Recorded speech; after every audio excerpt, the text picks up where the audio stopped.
Ether, often referred to as the fifth essential element, was seen in many ancient cultures as a fundamental substance alongside the four classical elements: fire, air, water, and earth.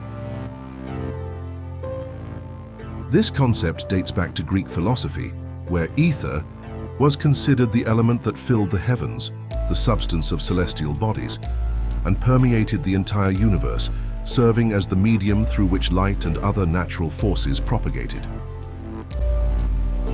Ether was believed to be more subtle and refined than any other element, almost a divine essence associated with life, pure energy, and freely available everywhere, completely invisible to the human eye.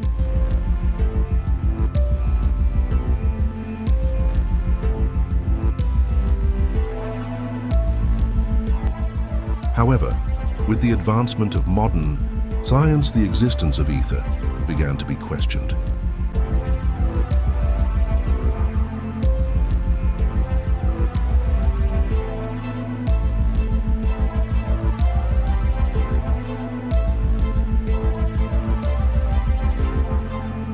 For centuries, scientists believed that ether was necessary to explain the propagation of light. According to this view, light, like sound, would require a medium to travel through. Ether was then conceived as this medium, an intangible substance that filled the entire universe above our heads.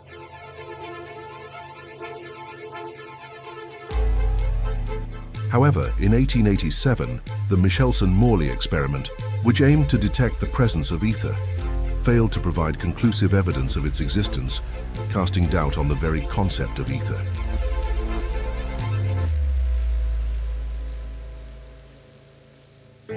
From this point on, the concept of ether began to fade into obscurity within the scientific community.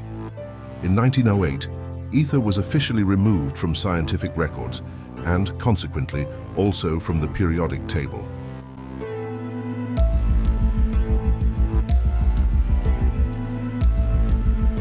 An event that was undoubtedly nothing more than a strategic move to centralize control over the trade and use of electricity.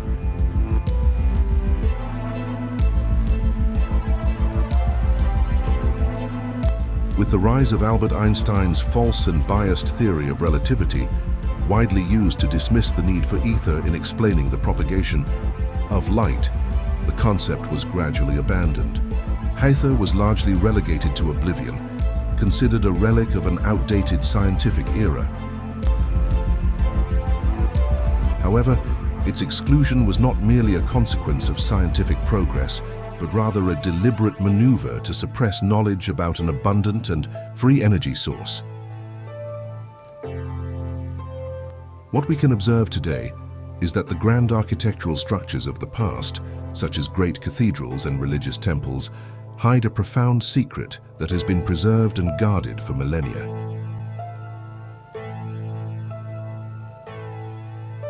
They were exclusively designed with the purpose of capturing and utilizing ether. All these magnificent structures, towers, spirals, and spires rising like piercing antennas, function as collectors, drawing ether from the ionosphere and converting it into free energy. These intricate designs, with their complex ornamentations and symmetries, are far more than mere expressions of faith or spiritual power. In reality, they are sophisticated technologies used in antiquity.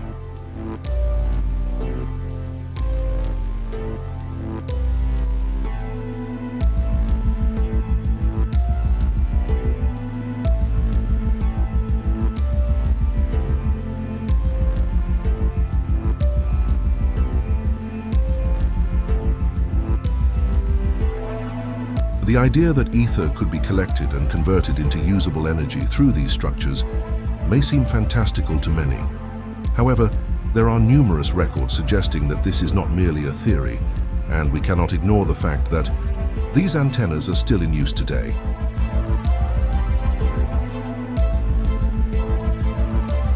Take a look at some evidence of this technology functioning in our modern era.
After the so-called Great Reset of the 1800s, a term some use to describe a massive global reorganization of power and knowledge, the unified understanding of God and the universe in the Old World was said to have been fragmented.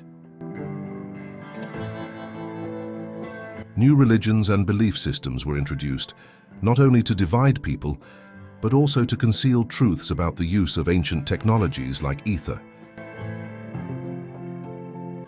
Many of the religious symbols that adorn these structures today were not originally meant to represent different faiths, but rather to symbolize scientific or energetic principles, hidden beneath the veil of spirituality.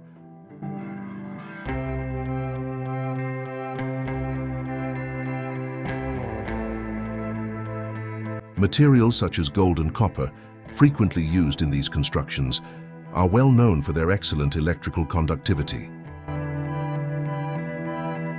The symmetrical spires seen in many cathedrals and temples may not be merely decorative, but fully functional, acting as conductors that extracted ether from the ionosphere and channeled it into the structures, where this energy could be stored or utilized in ways we barely understand today.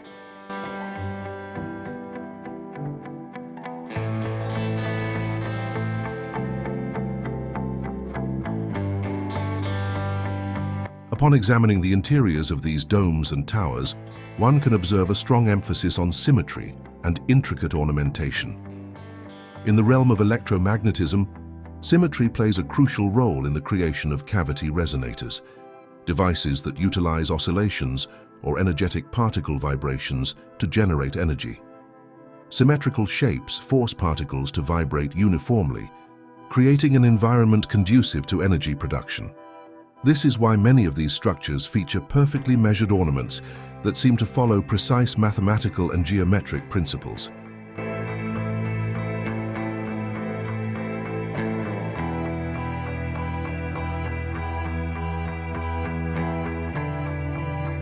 Some of these buildings may also contain smaller versions of cavity resonators, known as cavity magnetrons.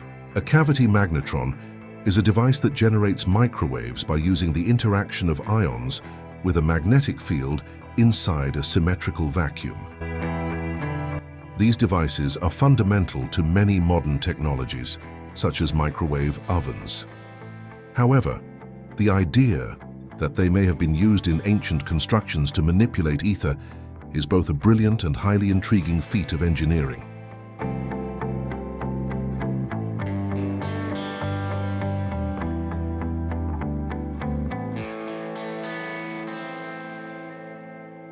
As extraordinary as it may seem, it is no secret that ancient civilizations possessed advanced knowledge of energy and its manipulation,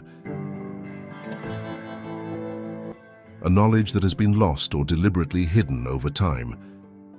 The history of these grand structures may hold secrets that challenge our current understanding of science and technology. If ancient temples and cathedrals were indeed designed in some way to capture and utilize ether, as some evidence suggests, then there is far more to uncover about the true purpose of these constructions and about ether itself.